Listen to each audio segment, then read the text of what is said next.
Hello friends, ഞാൻ Ranji master. Tech and tricks for സ്റ്റുഡൻസിലേക്ക് സ്വാഗതം.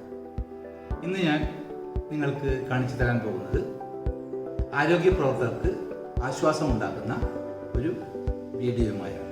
രോഗികൾക്ക് ഡ്രിപ്പ് കൊടുത്താൽ ബോട്ടിൽ കാലിയാക്കുമ്പോൾ അത് ഡിസ്കണക്ട് ചെയ്യേണ്ടത് വളരെ അത്യാവശ്യമാണ്. അതിനായി നഴ്സുമാർ ഉറക്കമിളച്ച് കാത്തിരിക്കേണ്ടി വരും.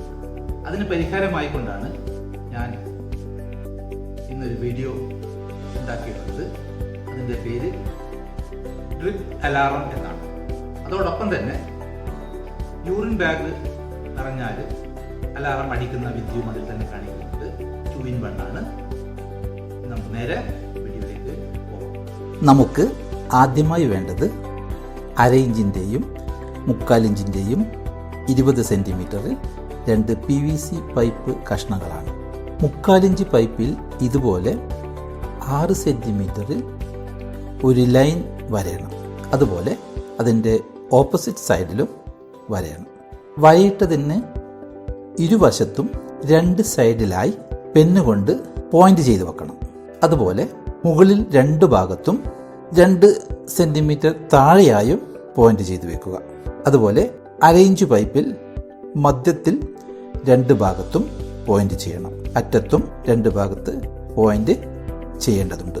ഇനി നമുക്ക് ഡ്രില്ലിംഗ് മെഷീൻ ഉപയോഗിച്ച് വരയിട്ട ഭാഗത്ത് കുറച്ച് ദ്വാരങ്ങൾ ഉണ്ടാക്കുക. പോയിന്റ് ചെയ്ത ഭാഗത്തൊക്കെ ചെറിയ ദ്വാരം ഉണ്ടാക്കണം. വരയിട്ട 2 ഭാഗത്തും 6 സെൻറ്റിമീറ്ററിൽ കത്തി കൊണ്ട് കട്ട് ചെയ്ത് ഒരു ചാലുണ്ടാക്കണം. ഈ ഗ്യാപ്പ് സാൻഡ് പേപ്പർ ഉപയോഗിച്ച് നല്ലപോലെ മിനുസപ്പെടുത്തുക. പൈപ്പിൻ്റെ അറ്റവും സാൻഡ് പേപ്പർ ഉരച്ച് മിനുസപ്പെടുത്തണം. ഇനി ചാലിൻ്റെ 4 ഭാഗത്തുള്ള ദ്വാരത്തിൽ കൂടി 20 സെൻറ്റിമീറ്റർ നീളമുള്ള വയറിൻ്റെ അറ്റം ഇൻസുലേഷൻ കളഞ്ഞ് ഉറപ്പിക്കണം. ഇങ്ങനെ ചെയ്തതിന് ശേഷം വയർ ഇൻസുലേഷൻ ടാപ്പ് ഉപയോഗിച്ച് പൈപ്പിൽ ഉറപ്പിക്കണം. ഇനി ചെറിയ പൈപ്പ് വലിയ പൈപ്പിൻ്റെ ഉള്ളിൽ കടത്തി വെച്ച് മധ്യത്തിലുള്ള ചാലിൽ കൂടി ഒരു അലൂമിനിയം സ്ക്രൂ ഉറപ്പിക്കുക. തള്ളുമ്പോൾ ചാലിൽ കൂടി വളരെ ഈസിയായി പൈപ്പിന് നീങ്ങാൻ സാധിക്കും. ഇതേപോലെ മറുഭാഗത്തും സ്ക്രൂ ഉറപ്പിക്കണം. ചാലിൻ്റെ 2 സെൻറ്റിമീറ്റർ മുകളിലുള്ള ദ്വാരത്തിലും ഒരു സ്ക്രൂ ഉറപ്പിച്ച് വെക്കുക. ചെറിയ പൈപ്പിൻ്റെ സ്ക്രൂവും വലിയ പൈപ്പിൻ്റെ സ്ക്രൂവും തമ്മിൽ ഒരു ചെറിയ റബ്ബർ ബാൻഡ് ബന്ധിപ്പിക്കണം. ചെറിയ പൈപ്പ് വലിക്കുമ്പോൾ റബ്ബർ ബാൻഡ് വലിയുകയും വിടുമ്പോൾ പൂർവ്വസ്ഥിതിയിലാവുകയും ചെയ്യുന്നു.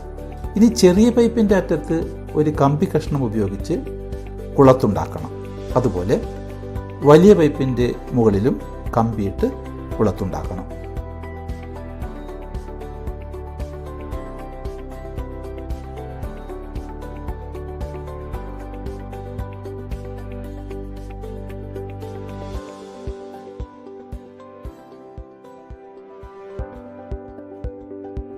നമുക്ക് വയറിൻ്റെ അറ്റത്ത് ഓരോ പ്ലഗ് ഫിറ്റ് ചെയ്യണം.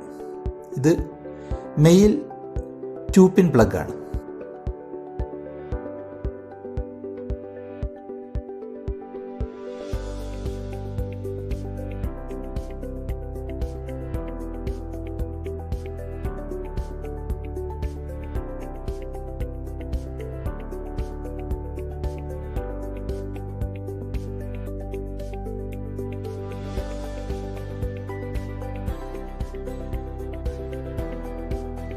കാണുമ്പോൾ ഇതൊരു സ്പ്രിംഗ് ബാലൻസ് മെഷീൻ പോലെ തോന്നും. ഇതാണ് അലാറത്തിൻ്റെ പ്രധാന ഭാഗം. ഇനി നമുക്ക് ഒരു അലാറം ബോക്സ് ഉണ്ടാക്കാം. അതിനായി ചെറിയ ഒരു പ്ലാസ്റ്റിക് ബോക്സിൻ്റെ മുകൾ ഭാഗത്ത് സ്വിച്ച് ഫിറ്റ് ചെയ്യാനുള്ള ദ്വാരം ഉണ്ടാക്കണം. സൈഡിലും 2 ദ്വാരം ഉണ്ടാക്കണം. 9 വോൾട്ട് ബാറ്ററി, ഒരു buzzer, connector, indicator light, switch എന്നിവയാണ് ഇതുണ്ടാക്കാൻ വേണ്ടത്. പെട്ടിയുടെ ഉള്ളിൽ കണക്ട് ചെയ്ത ബാറ്ററി ഡബിൾ സൈഡ് സ്റ്റിക്കർ ഉപയോഗിച്ച് ഉറപ്പിക്കണം. അതുപോലെ ബസറും ഉറപ്പിക്കുക. മുകളിലത്തെ ദ്വാരത്തിൽ കൂടി സ്വിച്ച് ഉറപ്പിക്കുക. ഇൻഡിക്കേറ്റർ ലൈറ്റ് പുറത്ത് ഒട്ടിച്ചു വെക്കുക. അതിൻ്റെ വയർ ഉള്ളിലേക്ക് കടത്തിവിടണം. ഇതിൽ റെഡ് വയർ പോസിറ്റീവും ബ്ലാക്ക് വയർ നെഗറ്റീവുമാണ്. ബാറ്ററിയിലെ ബ്ലാക്ക് വയർ ഇൻഡിക്കേറ്ററിൻ്റെ ബ്ലാക്ക് വയറുമായി ആദ്യം യോജിപ്പിക്കുക. ഇനി ഇൻഡിക്കേറ്ററിലെ റെഡ് വയർ ബസറിൻ്റെ ബ്ലാക്ക് വയറുമായും അതിൻ്റെ റെഡ് വയർ സ്വിച്ചിലെ ഒരു വയറിലും കണക്ട് ചെയ്യണം. ഇനി മറ്റൊരു ചെറിയൊരു കഷ്ണം വയറെടുത്ത് ബാറ്ററിയിലെ ചുവന്ന വയറും ബ്ലാക്ക് വയർ സ്വിച്ചിലും കണക്ഷൻ കൊടുത്ത് ദ്വാരത്തിൽ കൂടി പുറത്തെടുക്കണം. കണക്ട് ചെയ്ത ഭാഗം ഇൻസുലേഷൻ ടാപ്പ് ഉപയോഗിച്ച് ഒട്ടിക്കണം.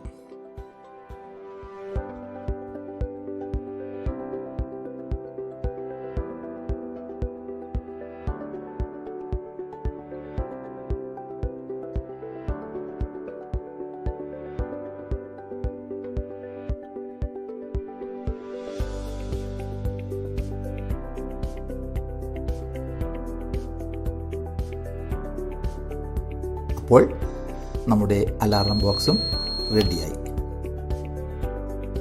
ഇനി നമുക്ക് ഡ്രിപ്പ് സ്റ്റാൻഡ് ഉണ്ടാക്കാം. അതിന് 3/4 ഇഞ്ച് PVC പൈപ്പിൽ 4 ബെൻഡ്, 3 ടീ എന്നിവയും വേണം. 25 സെൻറ്റിമീറ്റർ നീളമുള്ള 4 പൈപ്പ് കഷ്ണങ്ങളെടുത്ത് ഇതുപോലെ പ്ലാറ്റ്ഫോം ഉണ്ടാക്കാം. മധ്യത്തിലുള്ള ടീയിൽ 50 സെൻറ്റിമീറ്റർ നീളമുള്ള ഒരു പൈപ്പ് ഉറപ്പിക്കുക. ഈ പൈപ്പിൻ്റെ ഉള്ളിൽ കൂടി തന്നെ നമുക്ക് വയർ കടത്തിവിടാൻ സാധിക്കും. വയറിൻ്റെ ഒരറ്റത്ത് ഫീമെയിൽ 2-പിൻ പ്ലഗ് ഫിറ്റ് ചെയ്ത് 3/4 ഇഞ്ച് എൻഡ് ക്യാപ്പിൽ കൂടി കടത്തി 15 സെൻറ്റിമീറ്റർ നീളമുള്ള മറ്റൊരു പൈപ്പിൽ കൂടിയും ഒരു ടീയിൽ കൂടിയും കടത്തി വിടണം. ഇനി അതുപോലെ മുകളിൽ വെക്കാനും എൻഡ് ക്യാപ്പിലെ കൂടി വയറിട്ട് ഇതുപോലെ വലിച്ച് ടീയിൽ കൂടി കടത്തി ഇടണം.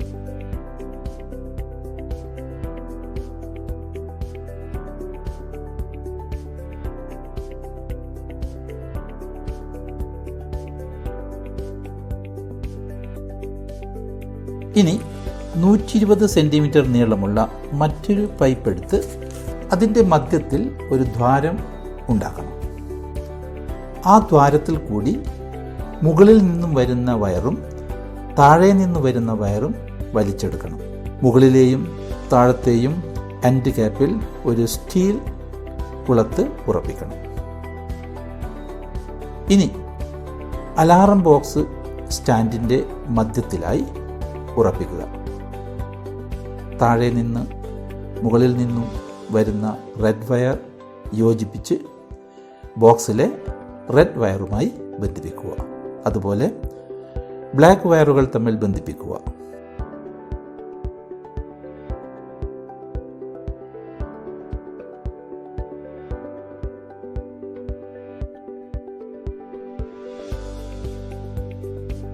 ഇനി നമുക്ക് നേരത്തെ ഉണ്ടാക്കിയ ഉപകരണം പൈപ്പിൻ്റെ മുകളിലുള്ള സ്റ്റീൽ കുളത്തിൽ തൂക്കിയിടണം.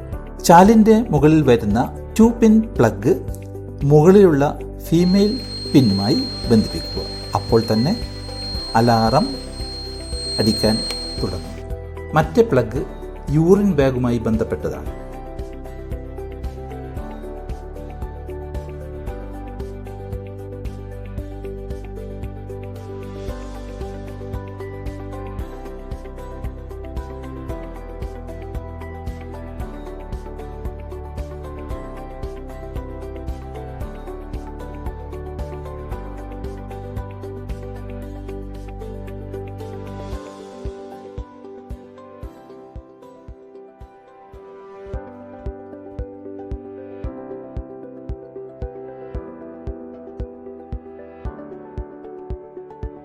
ആദ്യത്തേത് ഡ്രിപ്പ് ബോട്ടിൽ കാലിയാകുമ്പോൾ റബ്ബർ ബാൻഡ് വലിയുന്നതിനാലാണ് സ്ക്രൂ മുകളിലുള്ള കമ്പിയിൽ ടച്ച് ചെയ്യുന്നത്. അതാണ് അലാറം അടിക്കാൻ കാരണം.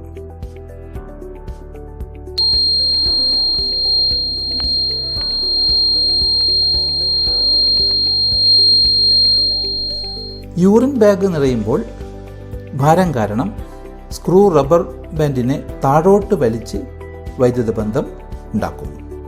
യൂറിൻ ബാഗ് ഉപയോഗിക്കുമ്പോൾ ഉപകരണത്തിൽ 2 റബ്ബർ ബാൻഡ് വെക്കണം. അപ്പോൾ 1 ലിറ്ററിലധികം ശേഖരിക്കാൻ സാധിക്കും. ഇവിടെ മുകളിലോട്ടും താഴോട്ടും സ്ക്രൂ നീങ്ങി വൈദ്യുതി ബന്ധം ഉണ്ടാകുന്നതിനാലാണ് അലാറം മുഴങ്ങുന്നത്.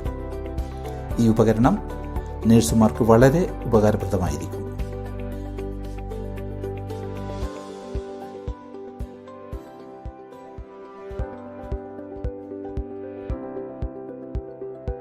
ഈ വീഡിയോ ഇഷ്ടപ്പെട്ടെങ്കിൽ ലൈക്കും ഷെയറും സബ്സ്ക്രൈബും ചെയ്യണം. എന്തെങ്കിലും കമൻസ് ഉണ്ടെങ്കിൽ കമൻസ് ബോക്സിൽ രേഖപ്പെടുത്തണം. ബെൽ ഐക്കണും ക്ലിക്ക് ചെയ്യണം. പുതിയൊരു വീഡിയോയുമായി